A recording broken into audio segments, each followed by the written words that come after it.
Om Shanti. Good morning. बाबा के महावाक्य सुनते हैं। तुम्हारा अव्यभिचारी प्यार एक बाप के साथ तब जुट सकता है जब बुद्धि योग देह सहित देह के सब संबंधों से टूटा हुआ हो। प्रश्न, तुम बच्चों की रेस कौन सी है? उस रेस में आगे जाने का आधार क्या है? उत्तर, तुम्हारी रेस है पास विद ऑनर बनने की। इस रेस का आधार है बुद्धि योग। बुद्धि योग जितना बाप के साथ होगा उतना पाप कटेंगे और अटल अखंड सुख शांति में 21 जन्म का राज्य प्राप्त होगा। इसके लिए बाप राय देते हैं, बच्चे नींद को जीतने वाले बनो। एक घड़ी आधी घड़ी भी याद में रहते रहते अभ्यास बढ़ाते जाओ। याद का ही रिकॉर्ड रखो। गीत, ना वह हमसे जुदा होंगे ना उल्फत दिल से निकलेगी। ओम शांति। बच्चों ने गीत सुना। उल्फत कहा जाता है प्यार को। अब तुम बच्चों का प्यार बांधा हुआ है बेहद के बाप शिव के साथ। तुम भी के उनको दादा कहेंगे। ऐसे कोई मनुष्य नहीं होगा जो अपने बाप दादा के ऑक्यूपेशन को ना जानता हो। ऐसी कोई संस्था नहीं जहाँ इतने ढेर के ढेर कहें कि हम ब्रह्मा कुमार कुमारी हैं। माताएं तो कुमारी नहीं हैं, फिर ब्रह्मा कुमारी क्यों कहलाती हैं? यह तो है ब्रह्मा मुख वंशावली। इतने ब्रह्मा कुमार कुमारियां हैं। प्रजापिता ब्रह्मा की मुख वंशावली एक बाप की बच्चियां हैं। ब्रह्मा की ऑक्यूपेशन को भी जानना है। ब्रह्मा किसका बच्चा है? शिव का। शिव के 3 बच्चे ब्रह्मा विष्णु शंकर। अब प्रजापिता ब्रह्मा तो स्थूल वतनवासी होना चाहिए। इतने सब कहते हैं प्रजापिता ब्रह्मा के मुख वंशावली हैं, कुख वंशावली तो हो ना सके। यह कोई गर्भ की पैदाइश नहीं है। और फिर तुमसे पूछते भी नहीं कि इतने सब ब्रह्मा कुमार कुमारियां कैसे कहलाते हो। माताएं भी ब्रह्मा कुमारियां हैं तो जरूर ब्रह्मा के बच्चे हुए, ब्रह्मा के मुख वंशावली। यह सब है ईश्वर की संतान। ईश्वर कौन है? वह परमपिता परमात्मा रास्ता। किस चीज की रचना करते हैं? स्वर्ग की। तो जरूर अपने पोत्र पोत्रियों को स्वर्ग का वर्षा देते होंगे। उनको शरीर चाहिए जो राजयोग सिखाए। ऐसे थोड़े ही पग रख देंगे। शिव बाबा बैठ ब्रह्मा मुख वंशावली को फिर से राजयोग सिखलाते हैं, क्योंकि फिर से स्वर्ग की स्थापना करते हैं। नहीं तो फिर इतने ब्रह्मा कुमार कुमारियां कहां से आए? वंडर है। कोई हिम्मत रख पूछते भी नहीं कितने सेंटर्स हैं। पूछना चाहिए आप हैं कौन? अपना परिचय दो। यह तो साफ है प्रजापिता ब्रह्मा के कुमार कुमारियां और शिव के पोत्रे पोत्रियां हैं। हम उनके बच्चे बने हैं, उनसे हमारा प्यार है। शिव बाबा भी कहते हैं सबसे प्यार अथवा बुद्धियों घटाए मुझे के साथ रखो। मैं तुमको ब्रह्मा द्वारा राजयोग सिखला रहा हूं और तुम ब्रह्मा कुमार कुमारी सुन रहे हो। ब्रह्मा कुमार कुमारी कौन है? कहते हैं ब्रह्मा के मुंह से कौन निकले? ब्राह्मण निकले। कब निकले? जब कलयुग का अंत करने के लिए और सतयुग की शुरुआत करने के लिए। परमात्मा जब साधारण तन में आते हैं वो ज्ञान सुनाते हैं, और जो ज्ञान को सुनते हैं उस ज्ञान को सुनने से उनका नया जन्म होता है। तब वो ब्रह्मा कुमार कुमारी कहलाते हैं, ब्राह्मण कहलाते हैं। वैसे कोई मुख से इंसान पैदा नहीं होता, लेकिन ज्ञान के द्वारा नया जन्म होता है, इसलिए ब्राह्मण कहलाते हैं। द्विज भी बोलते हैं ब्राह्मणों को। द्विज, द्विज अर्थात दूसरा जन्म। कितनी सहज सिद्धि सी बात है, कितनी सहज सीधी सी बात है। पूछो तो सही, तो यह हो गई गौशाला। शास्त्रों में ब्रह्मा की गौशाला भी गाई हुई है। वास्तव में शिव बाबा की गौशाला है। वास्तव में शिव बाबा की गौशाला है। शिव बाबा इस नंदीगण में आता है तो गौशाला अक्षर के कारण शास्त्रों में फिर गौ आदि दिखा दी हैं। शिव जयंती है तो जरूर शिव आया होगा। जरूर किसी तन में आया होगा। तुम जानते हो यह गॉड फादर का स्कूल है। शिव भगवान वाच ज्ञान सागर पतित पावन वह है। श्री कृष्ण तो स्वयं पावन है, उनको क्या पड़ी है जो पतित तन में आए। गाया भी जाता है दूर देश का रहने वाला आया देश पराए। शरीर भी पराया है तो जरूर शिव बाबा ने इनको रचा होगा, तब तो मनुष्य सृष्टि रची जाए। तो सिद्ध हुआ कि यह बाप दादा है, प्रजापिता ब्रह्मा है आदि देव महावीर, क्योंकि माया पर जीत पाते हैं।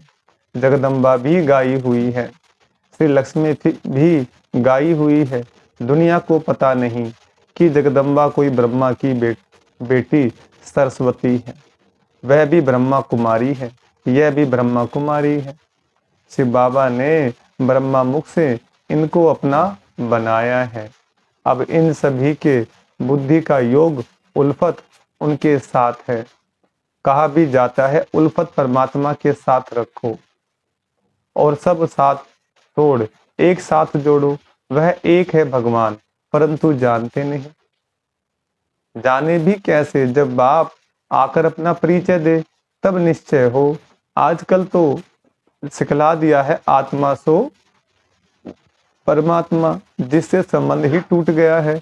अब तुम बच्चे वास्तव में सच्ची सच्ची सत्यनारायण की कथा सुनते हो।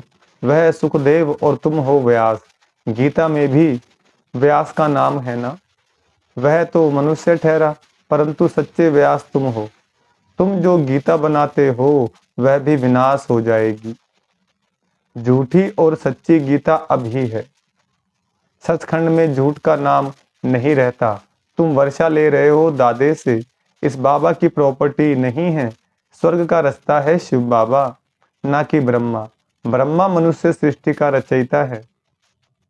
ब्रह्मा मुख कमल से ब्राह्मण वर्ण रचा गया। तुम हो शिव के पौत्रे अर्थात ईश्वरीय संप्रदाय, उनको अपना बनाया है। गुरु पौत्रे कहलाते हैं ना। अब तुम हो सतगुरु पौत्रे और पौत्रियां। वह तो सिर्फ पोत्रे हैं अर्थात मेल्स हैं, पोत्रियां हैं नहीं। सतगुरु तो एक शिव बाबा है। गाया जाता है सतगुरु बिन घोर अंधियारा। तुम्हारा ब्रह्मा कुमार कुमारी नाम बड़ा वंडरफुल है। बाप कितना समझाते हैं, परंतु कई बच्चे समझते नहीं। बाप कहते हैं मुझ बेहद के बाप को जानने से तुम सब कुछ जान जाएंगे। सतयुग त्रेता में सूर्यवंशी चंद्रवंशी राज्य था। फिर रावण राज्य में ब्रह्मा की राज शुरू होती है। प्रैक्टिकल में ब्रह्मा कुमार कुमारियां तुम हो। सतयुग को ही स्वर्ग कहा जाता है, जहां दूध घी की नदियां बहती हैं। यहाँ तो घी मिलता नहीं। बाप कहते हैं बच्चे यह पुरानी दुनिया अब विनाश होनी है। एक दिन इस भंबोर को आग लगेगी, सब खत्म हो जाएंगे। फिर मेरे से वर्षा तो पा नहीं सकेंगे। मैं आऊं तो जरूर शरीर का लोन लेना पड़े, मकान तो चाहिए ना। बाबा कितना अच्छा रमणीक रीति से समझाते हैं। तुम अब मेरे द्वारा सब कुछ जान गए हो।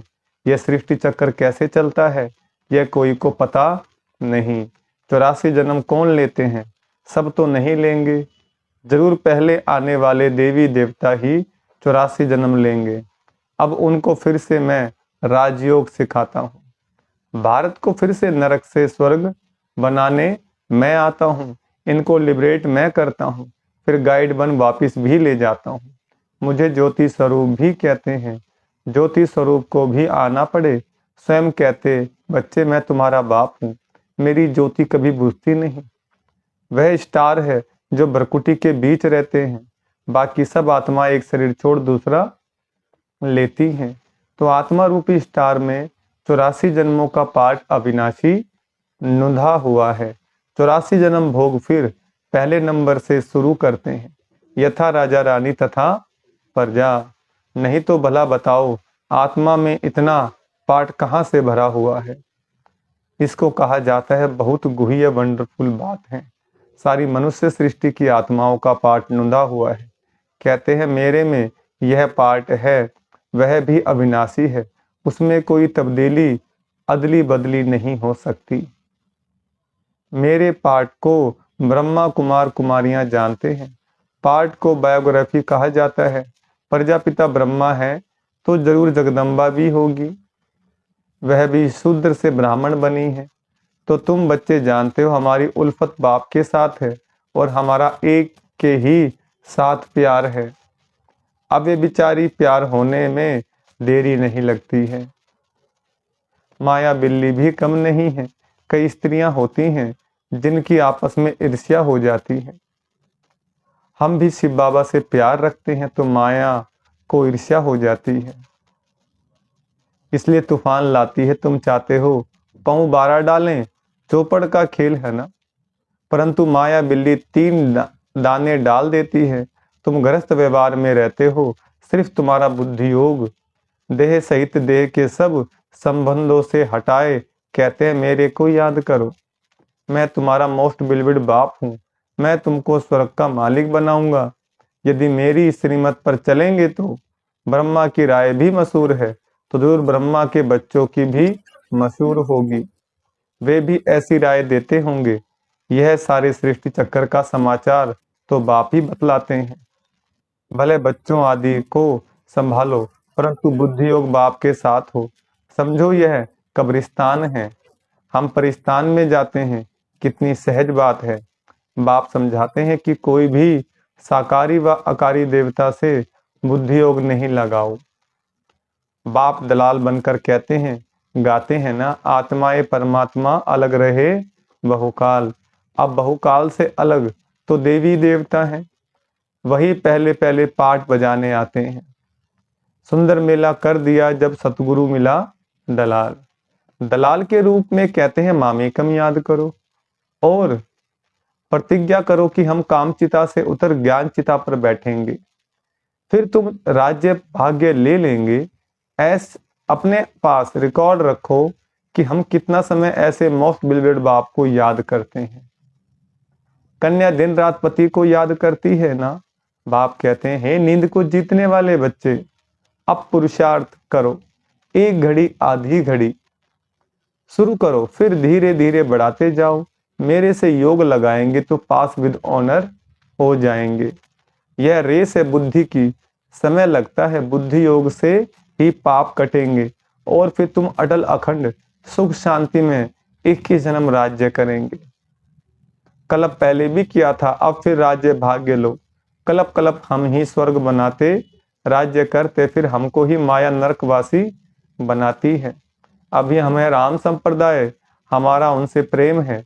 बाप ने हमको अपनी पहचान दी है। बाप है स्वर्ग का रचयिता, हम उनके बच्चे हैं। तो फिर हम नरक में क्यों पड़े हैं? जरूर स्वर्ग में कभी थे। बाप ने तो स्वर्ग रचा है। ब्रह्मा कुमार कुमारियां हैं सबको प्राण दान देने वाले। उनके प्राणों को कभी काल आकर बेकायदे अकाले नहीं ले जाएंगे। वह अकाले मृत्यु होना असंभव है। कहाँ पर? सतयुग में। वह रोना भी होता नहीं है। तुमने साक्षात्कार में भी देखा है कि श्री कृष्ण कैसे जन्म लेते हैं, एकदम बिजली चमक जाती है। सतयुग का फर्स्ट प्रिंस है ना। श्री कृष्ण है नंबर 1 सतो प्रधान, फिर सतो रजो तमो में आते हैं। जब तमो जड़भूत शरीर होता है तो फिर एक शरीर छोड़ दूसरा ले लेते हैं। यह प्रैक्टिस यहाँ की जाती है। बाबा अब हम आपके पास आते हैं, फिर वहां से हम स्वर्ग में जाकर नया शरीर लेंगे। अब तो वापिस बाबा के पास जाना है ना। अच्छा, मीठे मीठे सिक्के लदे बच्चों प्रति माता पिता बाप दादा का याद प्यार और गुड मॉर्निंग। रूहानी बाप की रूहानी बच्चों को नमस्ते। हम रूहानी बच्चों की रूहानी बाप दादा को याद प्यार गुड मॉर्निंग और नमस्ते। धारणा के लिए मुख्य सार है। पहला पॉइंट, अकाले मृत्यु से बचने के लिए सबको प्राणदान देने की सेवा करनी है। रावण संप्रदाय को राम संप्रदाय बनाना है। दूसरा, दिल की उल्फत प्यार एक बाप से रखना है। बुद्धि योग भटकाना नहीं है। नींद को जीत याद को बढ़ाते जाना है। वरदान, श्रीमत प्रमाण जी हुजूर कर हजूर को हाजिर श्रीमत प्रमाण जी हजूर कर हजूर को हाजिर अनुभव करने वाले सर्व प्राप्ति संपन्न भव। वरदान का विस्तार। जो हर बात में बाप की श्रीमत प्रमाण जी हुजूर करते हैं, तो बच्चों का जी हजूर करना और बाप का बच्चों के आगे हाजिर हजूर होना। जब हजूर हाजिर हो गया तो किसी भी बात की कमी नहीं रहेगी। सदा समय हो संपन्न हो जाएंगे।